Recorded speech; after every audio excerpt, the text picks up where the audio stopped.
What is going on, everybody? Welcome to another brand new episode of Everything Collegiate. I am Ben Shepard, your host, as we have another week of college football to talk about. Another, top to bottom Saturday slate that was all right. Yeah, there was nothing as good as some of the best games last week, but, there were good football games. Yeah, good football games. We're going to go to a lot of places. We're going to go talk about Michigan, Nebraska. We got to talk about Oklahoma, Auburn, which probably was my favorite game of the weekend. We can talk about how bad Florida is. I have no problem and enjoy doing that on a regular basis. But we got to start in Bloomington, Indiana. The Hoosiers from the Hoosier State. Holy Signetti. As the coach said himself, he just wins. Google him. Illinois is a good top 25 quality team. They've already gotten a blowout win on the road against Duke, but they were no match for the Hoosiers. Oh my goodness. On the day, it was just ugly with a capital O. Ugly. Oogly. As, Orlando Cabrera used to say. Fernando Mendoza is a name a lot more people need to be talking about. After a solid season last year at Cal, Mendoza was one of the most sought-after transfer quarterbacks available on the market in the portal. He brought into this Hoosier he was brought in, but he did buy in to this Hoosier program. And they look like legit playoff contenders again. They're going to do it again. There's only one stat that I need to really point out in this game. It'll explain how 63-10 arguably doesn't do justice for how dominant Indiana was on Saturday night. Indiana gained a total of 300, 100, 200, 12 yards on the ground. Illinois gained a total of 2. 12-2. Now, in reality, when you don't include the 7 times Luke Altmaier was sacked, they ran for 49 total yards at 3.8 a clip. But my God, this Indiana defense made some kind of statement, man.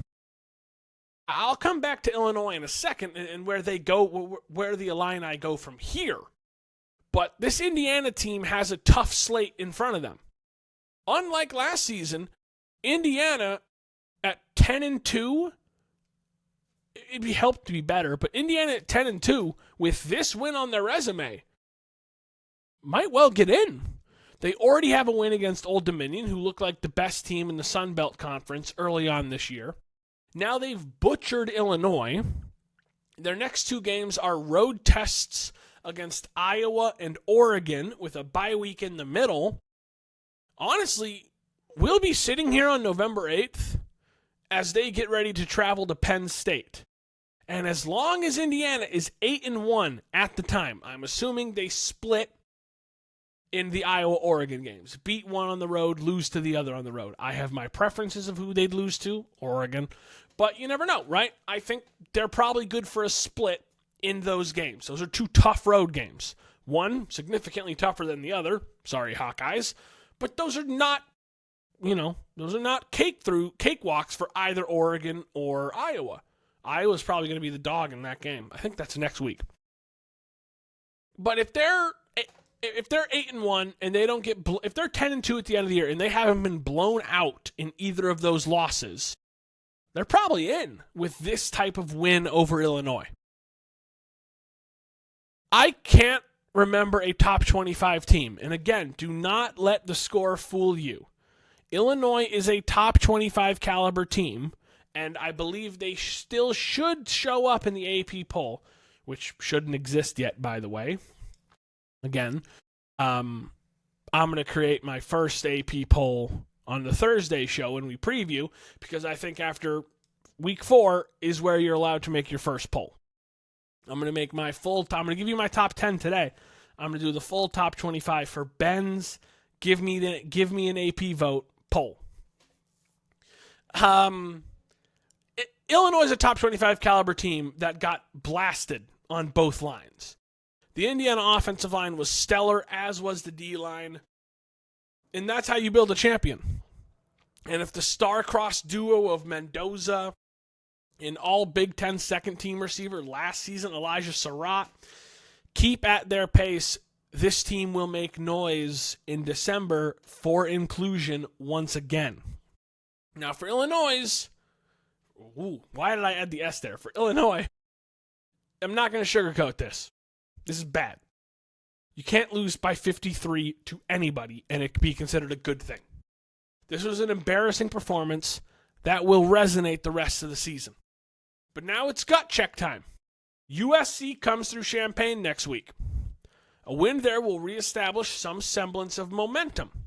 But now, to be a playoff team, they'll need to upset not just USC, but they'll need to upset Ohio State on October 11th as well. It's time for head coach Brett Bielema and the team leaders like Altmaier to get their men in line and refocused. Do not let Indiana beat you twice. This loss could beat you a second time. Refocus, come back, take care of business against USC next week. Doable. The other big, I'm not going to call it an upset. I didn't pick, I thought Illinois was, full transparency, I thought Illinois was going to beat Indiana. I was wrong. I thought Utah was going to beat Texas Tech. I was wrong. Now, we got to talk about what happened in Utah. The Texas Tech Red Raiders. Man, they played their backsides off. This team was really good. As the season kicks off into high gear, we will continue to learn which teams are good and which teams are actual contenders. There is a big difference. Next week, we find out a lot about Oregon and Penn State for the first time. Are they good? We know they're good. Are they contenders? We don't know that yet. I think I do, but we don't. Ohio State, that dog outside, if you guys can hear that, that is the most annoying. It's been going all day. I don't know if it's not being fed or what, but I want to punt it across the state right now. It barks like a small dog too, and I just hate small dogs. If you can't horseplay with a dog, it's not a dog, it's a cat at that point. I digress. But way too early on Saturday, it kicked off 10 a.m. local time. Fox, you suck. You really suck. It's fine if you want to do your campus game at Utah, Texas Tech. Your pregame show does not need to lead into the game. You could have scheduled this game to tip off at 3:30 Eastern, and it would have made no difference. You still could have gone to Utah, Texas Tech. You guys are really annoying at this. On top of adding Dave Portnoy, but that's neither here nor there. The Texas Tech Red Raiders established themselves Saturday as the singular favorites to win the Big 12 this season. Texas Tech, for those not constantly in the college sports ecosystem like myself, are this season's Ohio State Buckeyes. Let me explain. They're not the Buckeyes in terms of having overwhelming talent on their roster. They don't. But as the team who spent more on the transfer portal than any other team in the country, it's not Texas or Georgia or Alabama. It's the Texas Tech Red Raiders that fit that bill.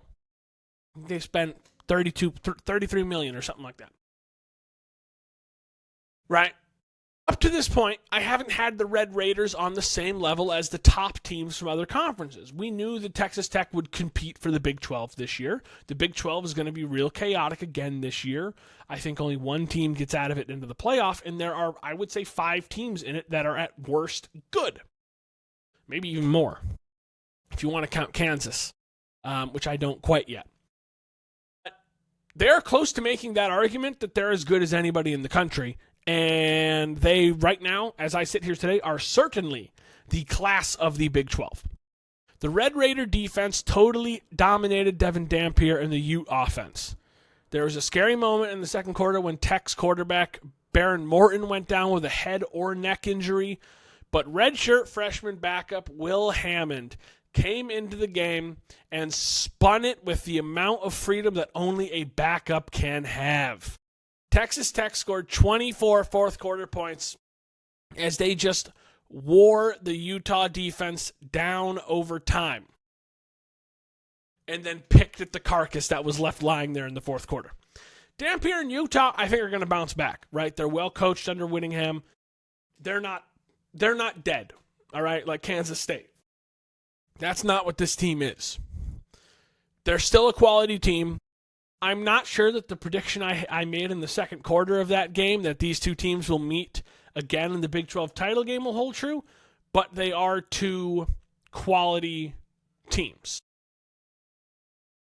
My game of the week, really quickly, because it was a great game, but there's really nothing to talk about in it, was Oklahoma and Auburn. The Sooners knocked off the Auburn Tigers 24-17 in a clash of SEC kind of up-and-comers. I want to just right now, both of these teams, Oklahoma and Auburn, legit quality. They are both quality teams. Auburn quarterback Jackson Arnold played exceptionally well in his return to Norman. Eric Singleton had his first breakout performance for the Tigers since transferring in from Georgia Tech, and the Auburn defense again confirmed the quality it flashed against Baylor back on week 1. Auburn is a good team. I'm not sure if they will, but they're still one of the 25 best teams in the country. But this Oklahoma Sooner team is good and damn good. I'll say damn good. They basically get 2 bye weeks now. An actual bye week, and then Kent State, who's a pseudo bye week, before they roll into Dallas on October 11th for the Red River rivalry. That is going to be a fun, capital F-U-N, fun game. Oklahoma, Texas, I am ready for. John Mateer, again, showed that even when he doesn't light up the world, he can have a systematically solid performance and his team will win the game. Right? Arkansas transfer Isaiah Satenga III was unguardable for the Sooners out wide all day. And the defense, again, as is the case with most Brett Venables teams, is on the edge of elitism. I don't think they're quite at that Ohio State, LSU, maybe Miami level of defense, but they're close. Again, Auburn's going to have a chance. Again, AP voters might drop Auburn out of the top 25. They're still a top 25 team. They will be in. I'd be shocked if they're not in mine on Thursday. I haven't prepped it yet, but I'm sure they will be.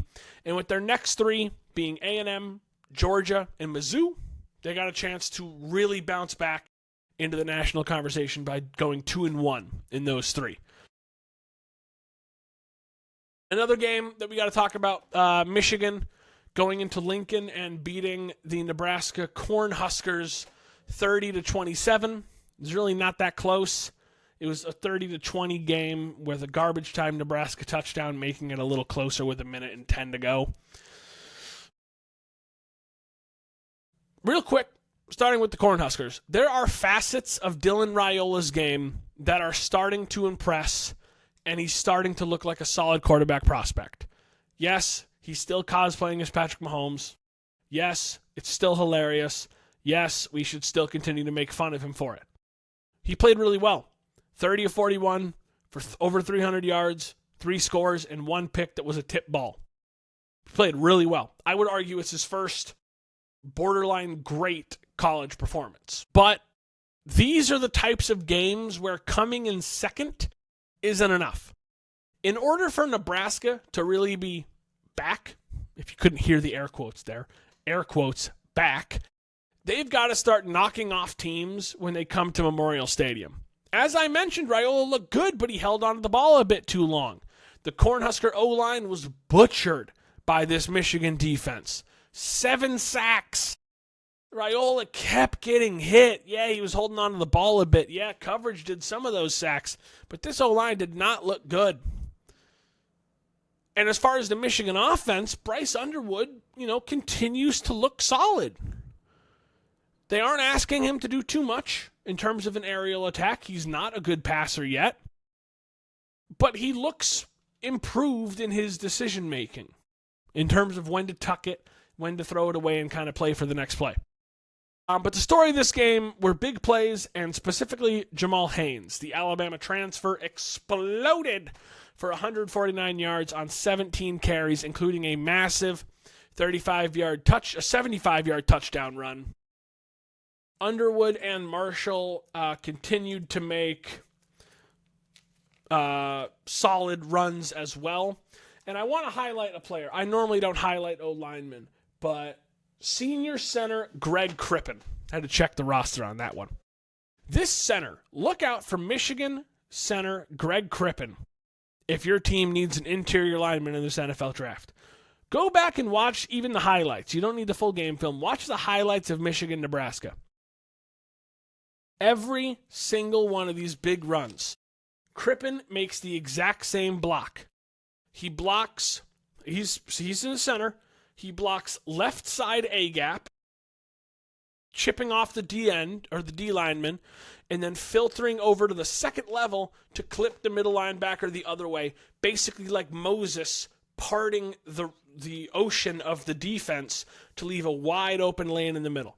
He did that on every single one of these runs. It's one of the best individual games I've seen from a center in the college football in a long time. All that being said, for Michigan, I think the story remains pretty much unchanged. They're better than they were last year, significantly, I'd argue. The defense is slightly worse against the pass than they were last year, and that could haunt them later in the year. They travel to USC and host Washington back-to-back. Now, I think USC is better than Washington, but those are two teams that can put points on the board. Those are going to be tests for the Wolverines. The Cornhuskers, on the other hand, they just need that one win. They need that one win against a team that's significantly better than them to get to that next level. I think they have the weapons, they have the quarterback, but they just need to tackle better and not give up so many big plays. And then, you know what? I think, again, I know it's tough for Cornhusker fans. You got to be patient. Matt Rule is clearly improving this program. Let him keep his guys one more year. I think next year Nebraska might finally be able to take that next step. The last game I want to dive into was the College Game Day game, the Miami Hurricanes and the Florida Gators. Miami pummeled the Gators 26-7 down at Hard Rock Stadium. There's nothing to say about Miami on this one. I had them ranked as my best team in the country going into this game. Spoiler alert, in my top 10, they're still ranked number 1. Let's go, Florida. Hey, if you're involved with the Florida Gator football program, just tune in real quick here. Trigger warning, if you might be upset by stuff, this is going to be it. Lagway Mania is done. The Gators have little to no offense to speak of. And to be honest, I'm ashamed of them. Shame is the emotion I feel and felt last night when I watched that game. They didn't even try to beat the Miami Hurricanes. What happened to going out on your shield? You might lose. You might lose the game. Everybody loses games. Losing games, as much as we talk about it, it's not the end of the world. People lose every day. Look at what happened in the Purdue-Notre Dame game. Purdue lost 56-30.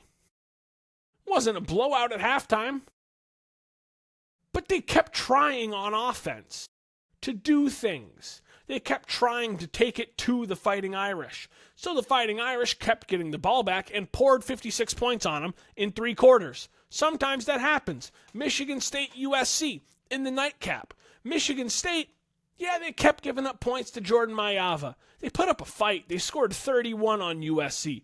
They gave up 45, but they tried. Florida didn't do squat. Billy Napier and his staff clearly went into this game trying not to be embarrassed. They didn't play to win. They didn't even play to lose. They played to not lose badly. On paper, scoreline 26-7, 13-7 entering the fourth quarter. It's not an embarrassing number.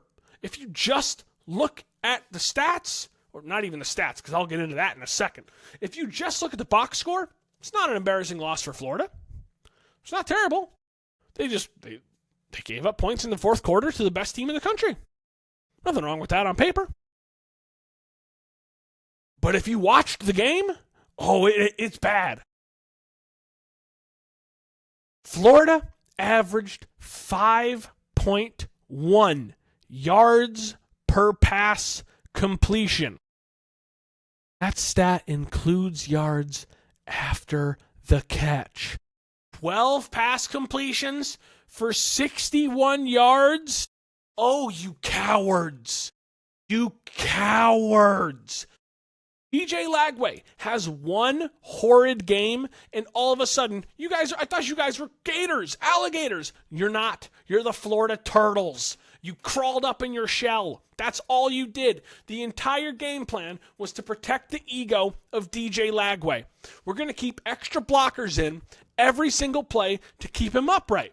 We're not even going to have him look downfield. He's going to play conservative, safe, and we're not going to win, but we're not going to get embarrassed 40-7 like we did last year or whatever the scoreline was.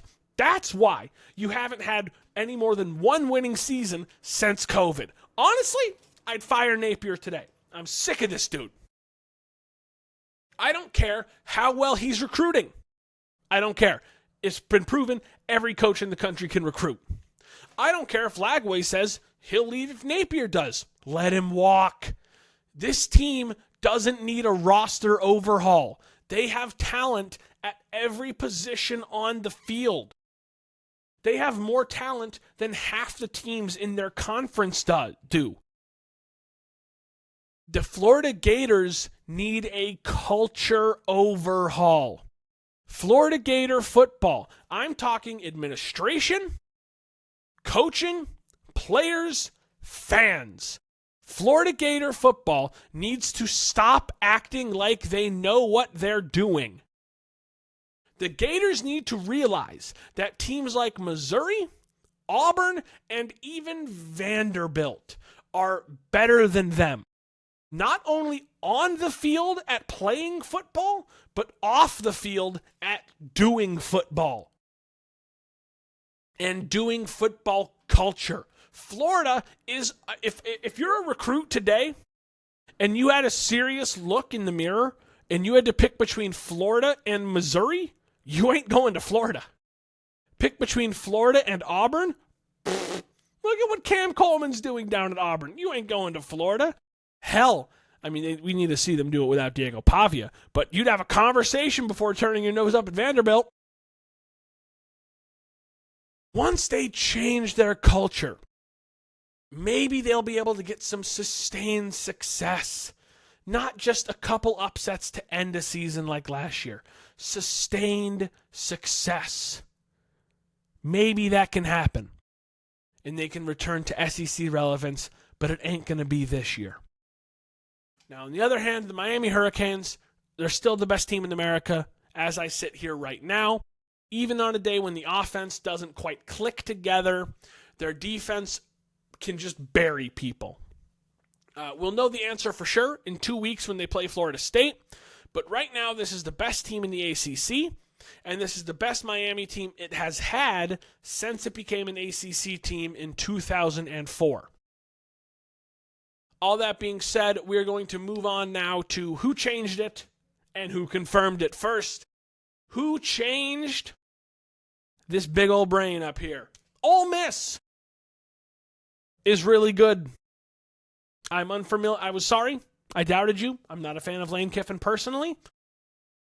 I said you weren't going to be very good this year. Fake news. You guys are good. Just like Tennessee proved to me last week, you guys have done so this week. Ole Miss is really good. And in my mind, a conversation has to be had about the quarterback position. Ferris State transfer Trinidad Chambliss, dope name, was sensational against a solid Tulane team. That's a solid team that buried granted not a good Northwestern team, but buried a Big Ten opponent at home. Ole Miss sunned them. They look really good, and they might have a quarterback conversation on their hands. Memphis is the best group of 5 team in the country. I know USF still technically has a better resume. North Texas won't go away quietly. And I also know that Arkansas is not the beacon of quality for an SEC team. But the drive to come back from down 18 late in the second quarter to knock off an SEC opponent really impressed me. On that note, confirmed. There is not a single top 25 quality group of 5 team. One of them will make the playoffs, but none of them are among the 25 best teams in America. Last year, I do really think Boise State was a borderline top 25 team. I would say Boise State was about as good as Illinois or South Carolina, who were right around 15-16. I think that's about fair for what Boise State was last year. But this year, Memphis, South Florida, Navy, UNLV, whoever you want, none of these teams are as good as the rest of the teams that'll be in the playoff with them. And whoever does get this group of 5 bid at the end of the year, it might get ugly in the first round of the playoffs. Whoever that 5 seed is, you might be kissing your lucky stars this year. The last thing changed. Something that changed my mind, I'm going to finally say it. This is a little petty. I'm kind of over Pat McAfee on College Game Day. Kind of done with it. Kind of sick of it. He's entertaining. He's a lot of fun.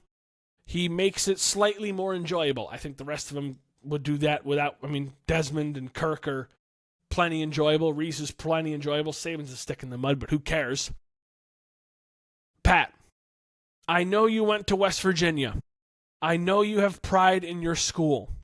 But the Mountaineers are maybe the worst team in the Big 12, and I'm sick of you mentioning them during this 3-hour show. West Virginia has done nothing since Geno Smith to warrant being mentioned on College Game Day. Please stop shoehorning them into a conversation whenever the Big 12 comes up. The Big 12 is mentioned rarely as it is on College Game Day. So when you're asked a question, who is a legitimate contender or a favorite for the Big 12, please don't spit out your dog crap alma mater. Okay? Stop. You lost to Ohio at home. You just got blown out by Kansas. Please never bring up that Morgantown, I almost said really redneck, that couch-burning Morgantown dumpster fire of a team until Rich Rod can turn it around in 3 years. There's really nothing that much to change my mind. I had to come up with a second thing, and McAfee just had to go in the chop. My top 10. As I said, I'm going to do my first official top 25 on Thursday when I preview Week 5. There's some matchups that got me going. Oregon, Penn State. Going to the Happy Valley. The top 10 before I get into it. The 2 teams that have fallen out of the top 10 to no fault of their own. Notre Dame and Tennessee have both fallen out of my top 10. They both look solid. They're right on the outside. Like they didn't drop. There's 11 and 12. But the 2 teams that are new to this needed to get in. And speaking of that, number 10, the Texas Tech Red Raiders. This team looked really good. Utah is one of the most underrated places to win. The Utes are always a good team. The Utes are still a good team. Texas Tech made them look not good. They made, to paraphrase Derek Zoolander, they made a good team look not good. They deserve to be, they're one of the 10 best teams in the country right now. 9, Penn State. I'm not going to talk about them because I have nothing to say positive about this program, and they've No. 8, Oklahoma. They won. They needed to win.